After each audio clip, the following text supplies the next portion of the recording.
তাদের মতো ঈমান আনো। আমিনু কামা আমানান নাস। মুফাসসিরে ইকরাম লেখেন যে ঈমান আনতে বলছে আল্লাহ তিন শ্রেণীর ব্যক্তির মতো। আল্লাহ তাআলা বলেন তিন শ্রেণীর ব্যক্তির মতো ঈমান আনতে হবে। আমিনু কামা আমানান নাস, তাদের মতো ঈমান আনো। সাহাবা ইকরামদের মতো ঈমান আনতে হবে এবং কাফেরদের বিবিদের মতো ঈমান আনতে হবে। আল্লাহ তাআলা বলেন আমিনু কামা আমানান নাস, ও দুনিয়ার মানুষ ঈমানদাররা তোমরা ঈমান আনো সেই সাহাবা ইকরামদের মতো ঈমান আনো। কোন সাহাবা? আল্লাহর রাসূলের এক সাহাবা, তার নাম আম্মার রাদিয়াল্লাহু তাআলা আনহু। হুজুর সাল্লাল্লাহু আলাইহি ওয়াসাল্লামের এক সাহাবা, তার নাম আম্মার রাদিয়াল্লাহু তাআলা আনহু। আম্মার রাদিয়াল্লাহু তাআলা আনহু ঈমান আনলেন।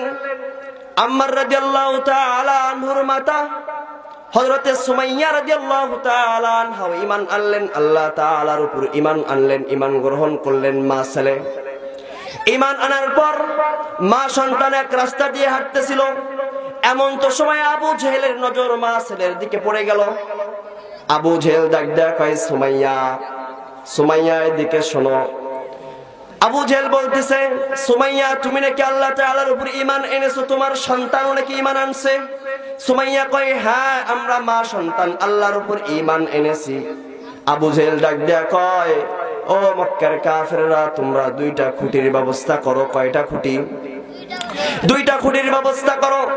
একটা খুঁটির মধ্যে হযরতে আম্মার রাদিয়াল্লাহু তাআলা আনহুকে বাঁধা হলো, আরেকটা খুঁটির মধ্যে হযরতে সুমাইয়া রাদিয়াল্লাহু তাআলা আনহাকে বাঁধলো। এবার আবু জেহেল হযরতে আম্মার রাদিয়াল্লাহু তাআলা আনহুকে বলতেছে এ আম্মার, তুমি যদি আল্লাহ তাআলার উপর থেকে ঈমানটা না ছাড়ো, তুমি যদি ঈমান ছেড়ে না দাও, তাহলে তোমার মা সুমাইয়া রাদিয়াল্লাহু তাআলা আনহাকে এমন একটা ভয়ঙ্কর পরিস্থিতি তৈরি করব, ভয়ঙ্কর শাস্তি দেখাবো যে তুমি ভয় করে যাবা।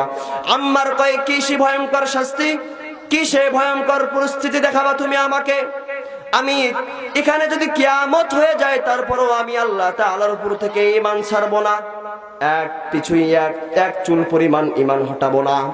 তখন আবু জেহেল কয় আম্মার, তোমার মা সুমাইয়ার কাপড়টা খুলে